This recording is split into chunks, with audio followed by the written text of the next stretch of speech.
आप शुरू कीजिए। बोलो श्री प्राणनाथ प्यारे की जय। बोलो श्री सतगुरु महाराज की जय। सर्व सुंदर साथ की जय।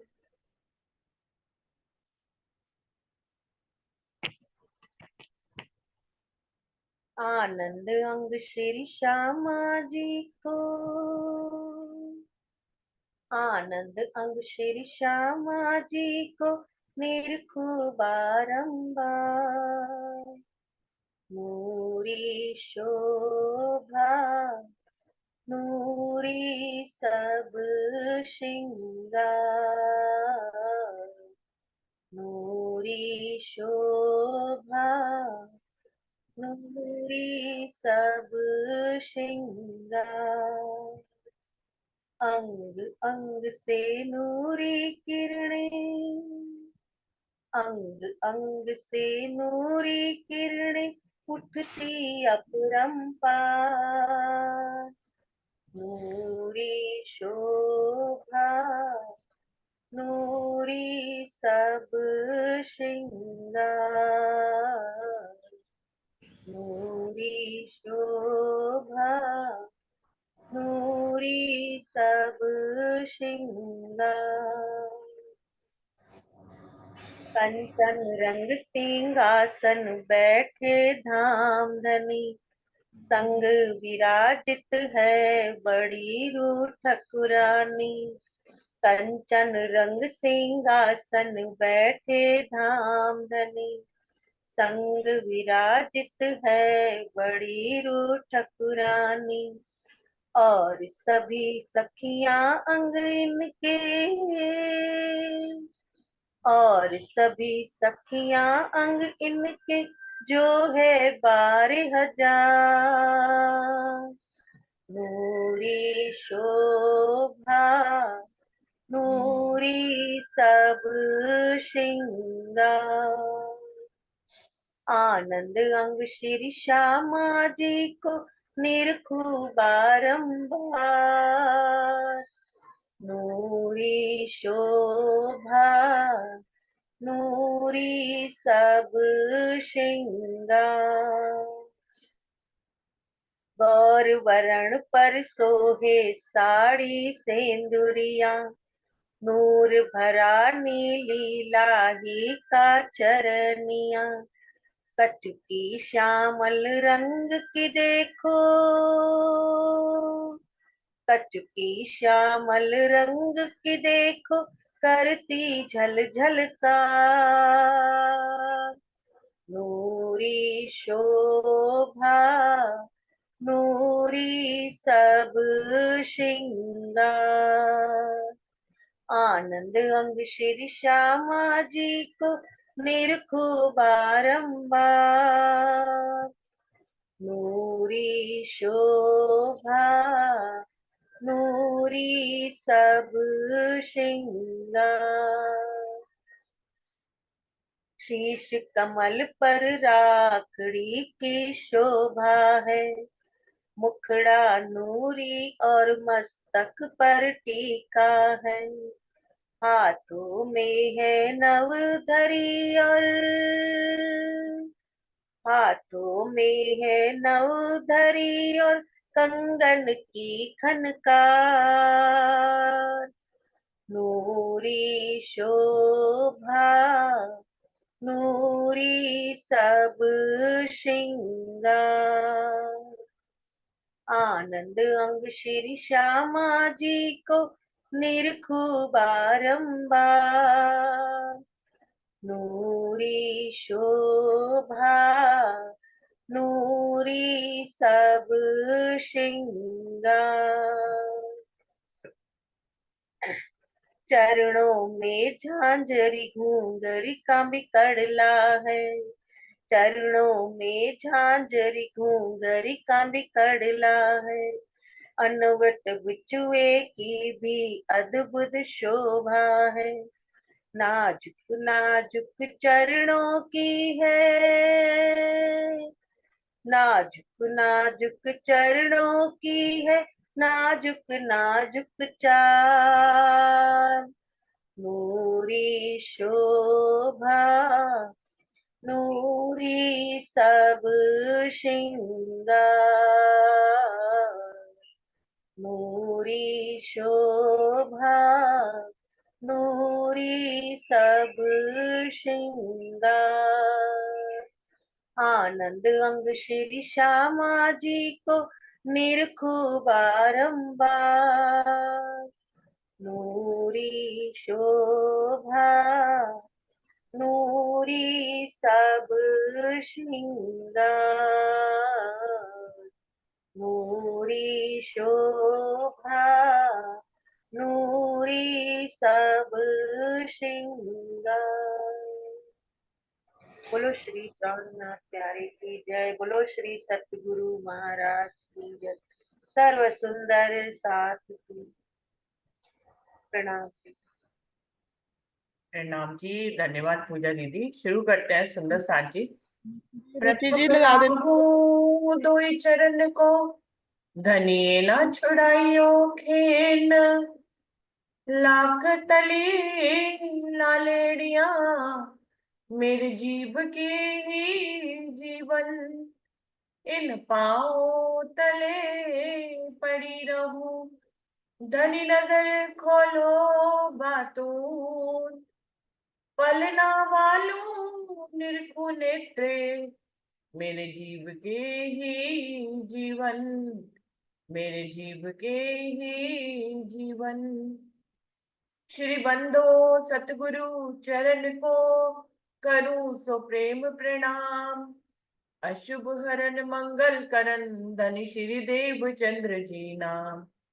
श्री प्राणनाथ निज मूलपति श्री मेहराज सुनाम, तेज कुंवर श्यामा युगल जी को पल पल करूं प्रणाम, पिया जी को पल पल करूं प्रणाम। प्रणाम जी, सभी सुंदर साथ जी को प्रेम प्रणाम जी। सुंदर साथ जी, सागर वाणी का ये छठा प्रकरण चल रहा है, श्री ठकुरानी जी का श्रृंगार, जिसमें 57 चौपाई हो गई थी। अभी 58 चौपाई से शुरू करते हैं। 57 एक बार दोबारा पढ़ लेते हैं। जड़ित पानड़ी श्रवनो, लरे लाल मोती लटकत, ए जरी जोत कही न जा वही, 5 नंग झलकत। श्यामा जी के अपने कानों में पानड़ी धारण कर रखी है, उसमें माणिक और मोती की लरें लटक रही हैं, जिसमें सोने के तार में माणिक और मोती के नग लटक रहे हैं। उनकी ज्योति इतनी अधिक है कि उसका वर्णन ही नहीं हो सकता है। पानड़ी में 5 नग जड़े हुए हैं, जिनकी नूरमयी आभा झलकार कर रही है। काजल रेखा तो कहूं जो होए सुपन के नैन, ए श्याम सेत लाल असल सदा सुखकारी सुख चैन। श्यामा जी के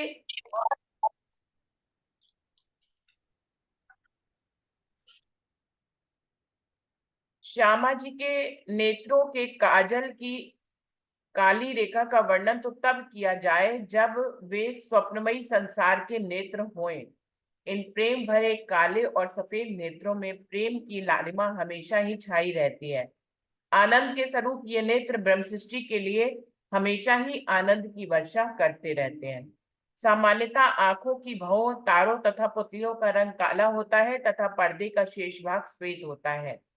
प्रेम के उन्माद में अधिकता में लालिमा आ जाती है, इसलिए इस चौपाई में नेत्रों के वर्णन में काले, श्वेत, लाल रंग का वर्णन किया गया है। वस्तुतः काले रंग की अधिकता होने से आंखों का रंग विशेषकर काला ही कहा जाता है।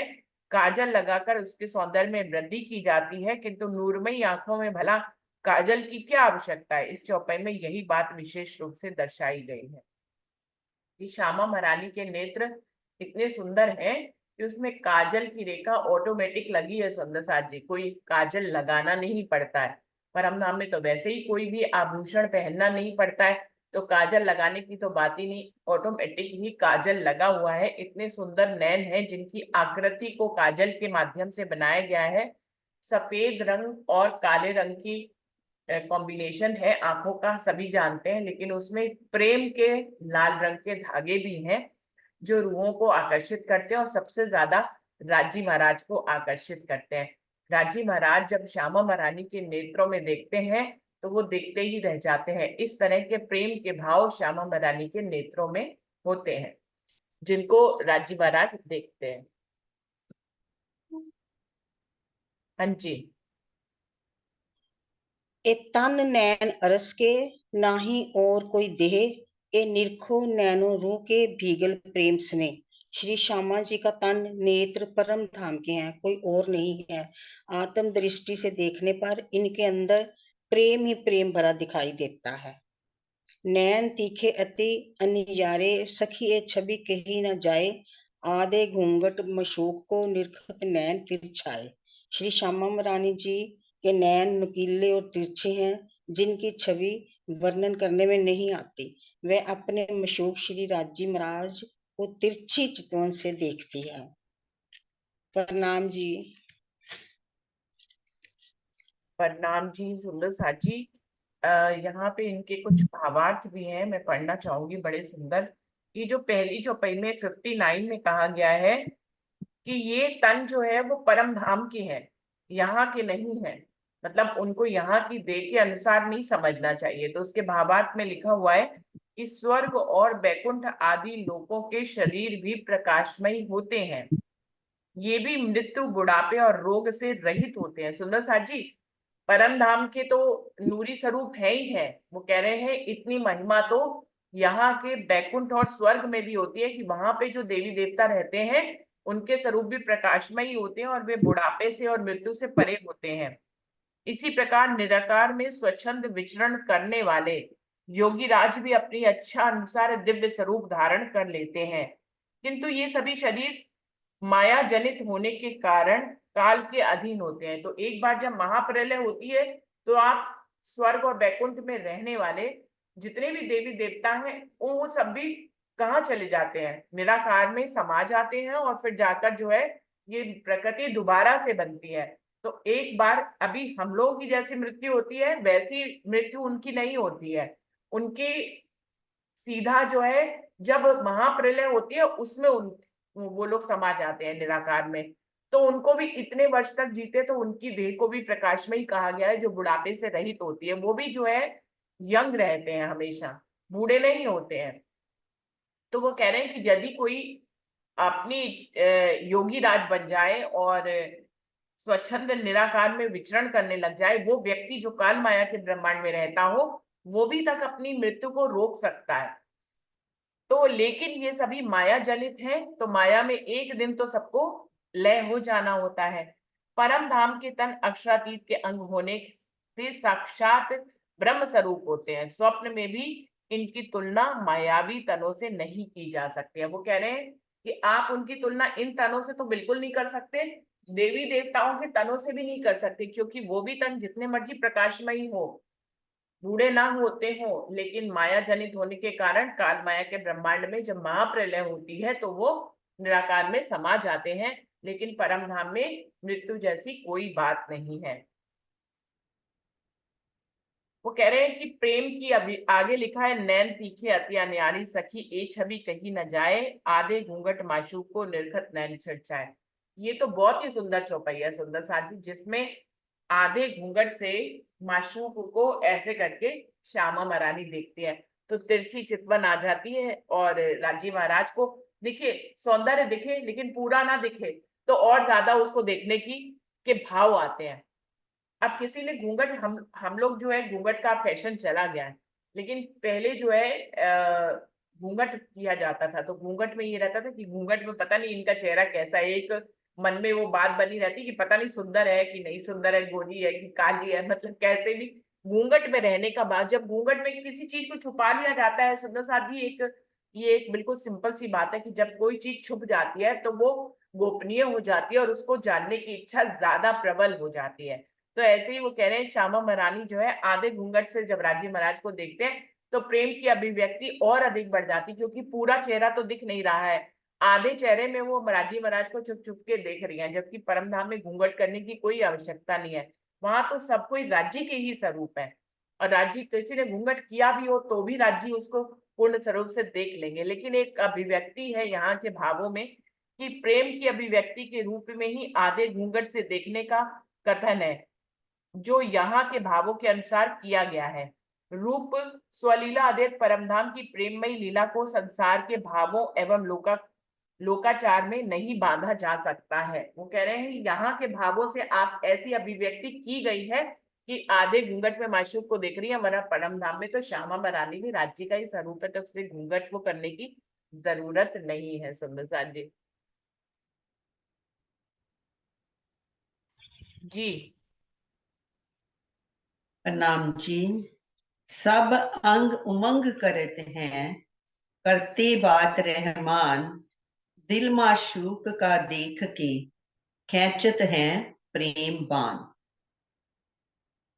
जैसे श्यामा जी महारानी ने अभी आधे घूंघट में से देखा राजी महाराज की तरफ, तो बाकी सखियों की तरफ तो उनका मुख अभी भी कवर्ड है, ठीक है, और नजर तो सब कुछ आता है, वहां पर परम धाम में ऐसी कोई बात ही नहीं है, परंतु सब अंग उमंग करत है और अपने प्रीतम राजी महाराज को देखने के लिए, उनसे बातें करने के लिए, क्योंकि पहले तो श्यामा जी का मुख सामने की तरफ होता है और अब राजी महाराज से खूब उनके मन में अंग अंग में उमंग है, और वो मुंह से मुख से या ऐसे बातें तो नहीं करते, आंखों से नेत्रों से ही बातें करते हैं, और इतना राजी महाराज को उनके अंदर इश्क आता है।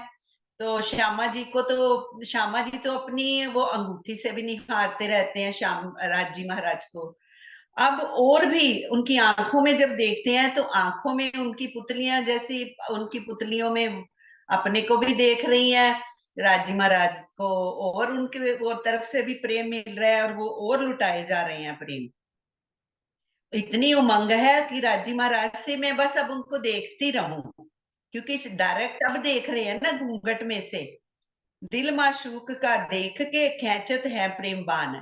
जब राजी महाराज ने देखा कि अब तो बड़े प्रेम से मेरी तरफ निहारे जा रही हैं, तो धनी अब बात अपने मुख से मीठी बानी भी बोलते हैं श्यामा जी को, तो उनको और आनंद आता है। अपने प्रीतम से बातें करने के लिए श्यामा जी के अंग अंग में इतनी उमंग भरी होती है कि राजी के दिल की इच्छा अनुसार ही, क्योंकि उनके मन की बात तो वो जानते ही हैं, राजी महाराज तो सबके मन की जानते हैं। अब श्यामा जी भी जानती है, जैसे उनके मन में भाव आता है, भाव तो पैदा करने वाले खुद राजी महाराज ही हैं, तो वो अपनी प्रेम भरी बातों से अपनी ओर आकर्षित भी करती हैं। इस चौपाई में प्रेमलय लीला की एक हल्की सी ये झलक दिखाई गई है।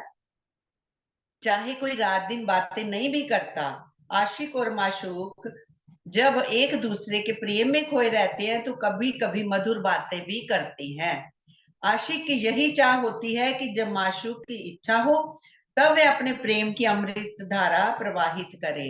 इस चौपाई के तीसरे चरण में कथित माशूक का दिल देखने का यही अभिप्राय है। भी जो कई बार श्यामा जी के मन में जो बात आ रही है कि राजी महाराज मैंने जो लगाया हुआ है टीका माथे पे है, वो कितना सुंदर लग रहा होगा, उसकी तरफ देखें, तो राजी महाराज उसकी तरफ देखने लग जाते हैं, तो ये मूक बातें भी वहां पे चलती हैं, तो इतने प्रसन्न होते हैं और आंखों से भी उनको पता चल रहा है कि राजी महाराज कितना प्रेम उड़ेल रहे हैं मेरी तरफ। कहाँ कहूं नूर तारन का, सेत लालक लिए, काजल रेखा अनियों पर, अंग असल ऐसे ही दिए। सफेदी और लालिमा से भरपूर श्यामा जी के नेत्रों के तारों में जो चमक है, नूर है, उसका मैं वर्णन कैसे करूं, क्योंकि लालिमा जो है अत्यधिक प्रेम की निशानी होती है, क्योंकि प्रेम को लाल रंग में ही दर्शाया जाता है। आंखों के कोनों पर जो काले काजल की पतली सी रेखा सुशोभित हो रही है, वह उनके वास्तविक अंग की ही शोभा है।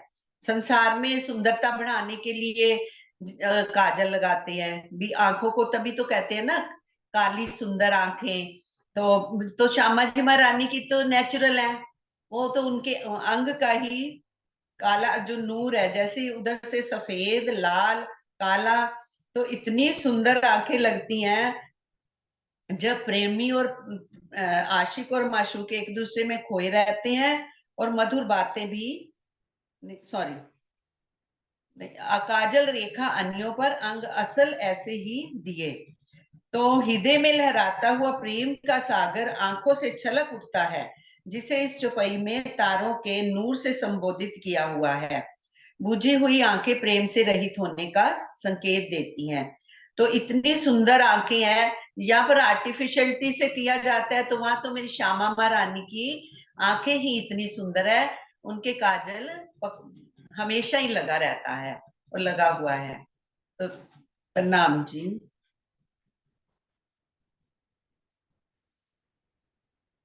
जी। हाँ जी, प्रणाम जी। बोलो श्री प्राणनाथ प्यारे की जय।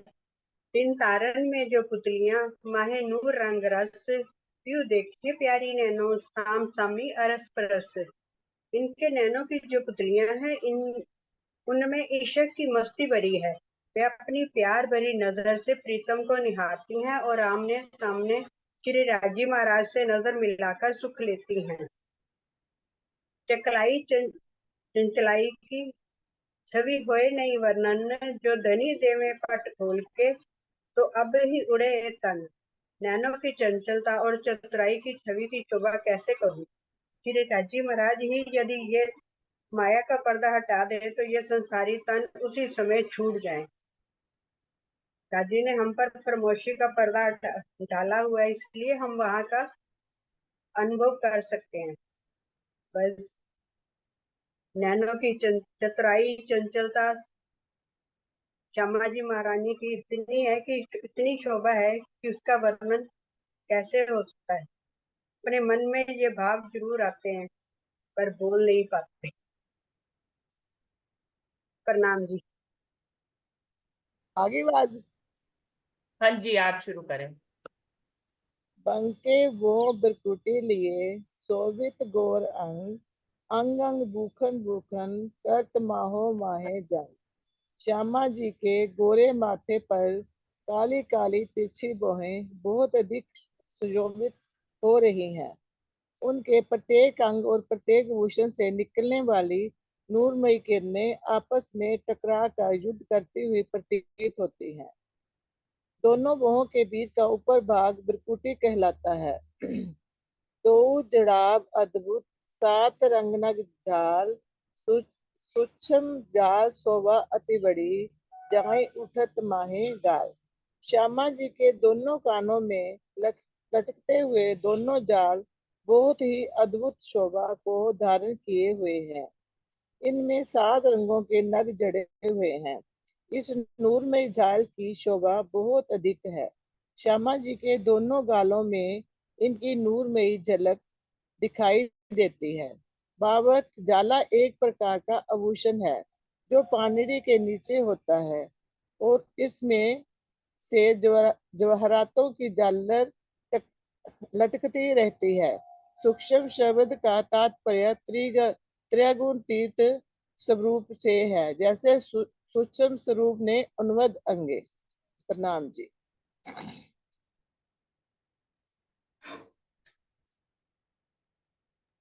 कानों में पानड़ी जैसी शोभा है और नीचे कुछ लटकता हुआ है, तो उसी को ही कह रहे हैं झाला। मतलब कि एक शोभा तो देखिए जिसमें पीछे से लॉक लगाया जाता है, वो पानड़ी जैसा है। फिर कुछ कानों में हम लोग लटकता हुआ सा उसके साथ जुड़ा हुआ होता है, उसी को झाला कहा गया है। सुंदर साथी, इस तरह से श्यामा महारानी ने जो कान में झाले पहने हुए हैं वो इतने सुंदर हैं कि वो पान की शेप के हैं और नीचे उसमें लटकन सी लगी हुई है। इस भाव का यहाँ पर स्पष्टीकरण करते हैं। जी। फूल जालों के मुख पर शोभा लेत अति नंग, तीन नंगो जोत उठत है तिनके अनेक तरंग। श्यामा जी के मुखार बिंद दोनों गालों पर जालों में बने हुए फूल प्रतिबिंबित हो रहे हैं, जिनमें जड़े हुए नग बहुत ही शोभायमान है। उन नंगों से जो नूरमयी ज्योति निकल रही है, उससे प्रकाश की बहुत अधिक तरंगे निकल रही है। कह रहे हैं कि कानों में जो बाला जो पहना है पानड़ी वाले, तो उनकी जो हीरा मोती माणिक जो भी जड़े हुए ना, उनकी शोभा पूरी गालों पे झलक रही है। तो वो और अधिक गालों की शोभा भी और अधिक चमक, शाइनिंग और अधिक आ रही है। ऊपर किनार साड़ी शोभित, लाल नीली पीली जर, छब फब बनी कोई भात की, सेथे लवने जाल ऊपर। सिर के ऊपर आई हुई साड़ी की किनार बहुत ही अधिक सुशोभित हो रही है। उसमें लाल पीले नीले रंग की जरी की सजावट है। साड़ी की शोभा कुछ इस प्रकार की है कि वह मांग के ऊपर से होकर दोनों ओर के कानों के आभूषणों जाल तक पानड़ी आदि की छुटी हुई दृष्टिगोचर हो रही है। कह रहे कि सिर पर जो चुन्नी पहनी है उसकी किनार पर भी बहुत अच्छी शोभा आई है, जिसमें लाल पीले और नीले रंग की जरी की सजावट आई है। और कानों में जो बाले पहने उसकी झाई और चुन्नी की झाई में जो भी कलर है वो सारे चेहरे पे एकदम खिलते हुए नजर आ रहे हैं। एक दूसरे से कानों के और सिर के दोनों एक दूसरे से जंग करते हुए नजर आ रहे, तो चेहरे की शोभा और भी अधिक बढ़ जाती है। प्रणाम। साड़ी का पल्लू कैसे आ रहा है, ऐसे करके कान के आभूषणों को छू के, ऐसे ही तो पहनते हैं हम लोग, जो सर पे ऐसे करते हैं, वो कान के आभूषणों को छूता हुआ वो पल्ला निकल रहा है।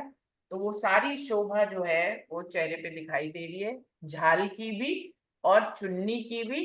तो बड़ी सुंदर शोभा दिखाई दे रही है। एक तो गालों का रंग वैसे ही लाल है, ऊपर से जो और 3 कलर की शोभा जो चुन्नी की है वो भी उनके गालों पे दिखाई दे रही है, और झालों की शोभा भी दिखाई दे रही है। तो सब मिक्स होकर इंद्रधनुषी कलर बन रहे हैं श्यामा महारानी के चेहरे पे। और जैसी शोभा श्यामा महारानी की बता रहे हैं ना सुंदर साथ जी, वैसा ही श्रृंगार आप सबका भी है, हम सबका भी वही श्रृंगार है जो श्यामा महारानी का श्रृंगार है। तो वैसे ही जितनी शोभा श्यामा महारानी के दिल में बसा रहे हैं, तो जब हम खुद भी श्रृंगार करके परमधाम जाएंगे तो हम भी ऐसा ही श्रृंगार अपना भी देखेंगे कि इतने सुंदर ढंग से हम परमधाम की तरफ चलते हैं।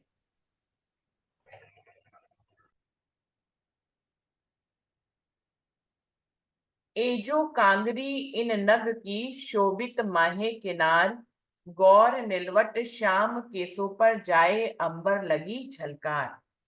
साड़ी की किनार में कांगरी बनी हुई है, जिसमें जड़े हुए जवाहरातों के नगों की बहुत सुंदर शोभा हो रही है। और माथे, गोरे माथे पर काले काले बालों की मनोहर लटों की झलझलाहट आकाश में फैल रही है। तो कह रहे हैं कि साड़ी के साथ में कांगरी भी है, कोई ऐसी लेस जैसी लगी रहती है ना जिसमें उभार होते हैं, उसको कांगरी बोलते हैं। और वो भी किनारे पर शोभित हो रही है। गौर निलवट श्याम केसों पर जाए अंबर लगी झलकार की, माथा गोरा है, ऊपर से श्याम काले रंग की उनकी लटे हैं, और ऊपर से साड़ी का पल्लू आया है। तो ये तीनों कॉम्बिनेशन जो यहाँ दिख रहे हैं बहुत सुंदर लग रहे हैं कि गोरा माथा, काली उनकी लटे, और उसके ऊपर कांगरी वाली उनकी साड़ी का पल्लू। तो इस तरह से बहुत सुंदर कॉम्बिनेशन दिखाई दे रहा है। रूहें अपनी आत्म दृष्टि से देखेंगी तो ये सारी झलकार जो है पूरे परमधाम में छाई हुई है।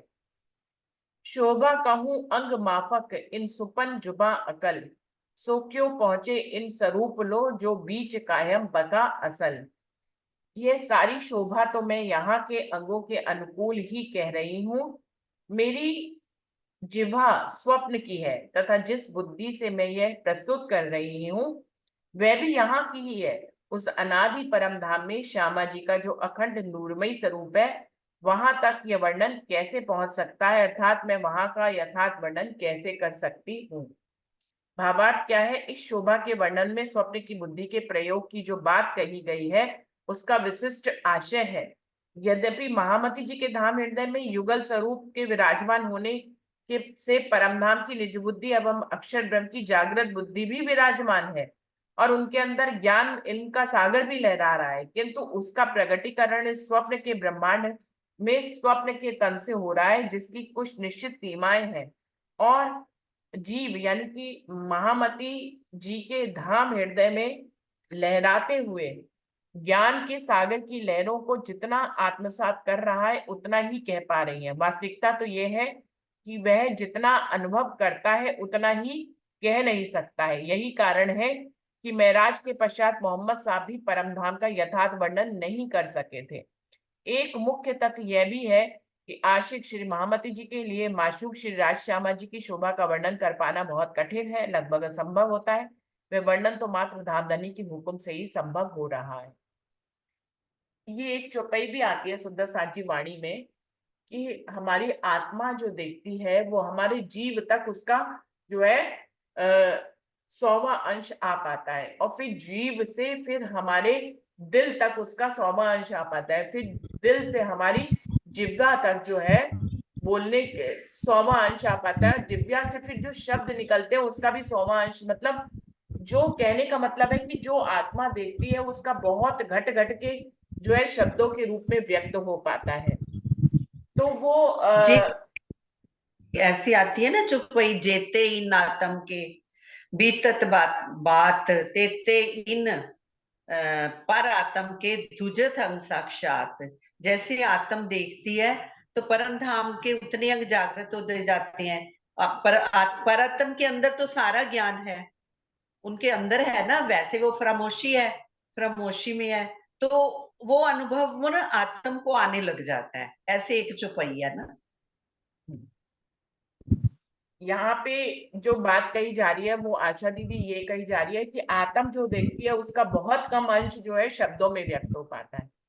यहाँ पर ये वाली जी बात कही गई। हाँ, कि आत्म जो कुछ भी अनुभव कर रही है उसका शब्दों में उतरने तक बहुत कम अंश रह जाता है, क्योंकि आत्म तो भरपूर अनुभव करती है लेकिन शब्दों में व्यक्त करते करते वो कम हो जाता है।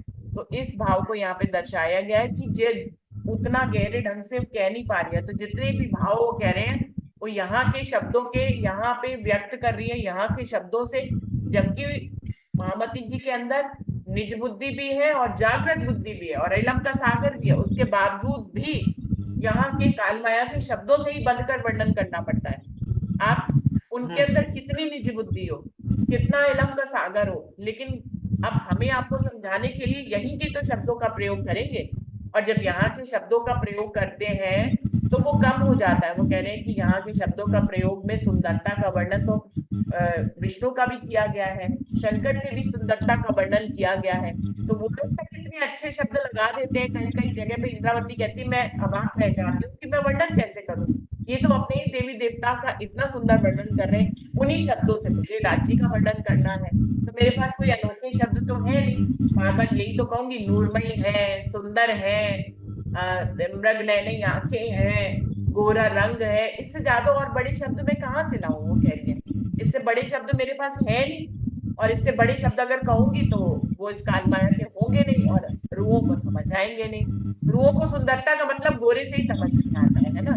राजी श्यामा जी को बार बार गोरा कहो तो सखियों को समझ में आता है, उनके गालों को लाल कहो तो समझ में आता है, होठों को लाल कहो तो समझ में आता है। वो कह रही मैं इससे भारी शब्द कहाँ से लाऊं, और यही शब्द वो देवी देवताओं की सुंदरता में भी लगाते हैं, यही शब्द मुझे मजबूरी होकर राज्य में लगाने पड़ रहे हैं। तो वो कह रही कि मैं और अनोखे शब्द कहाँ से लाऊं, मेरी मेरी तो सीमाएं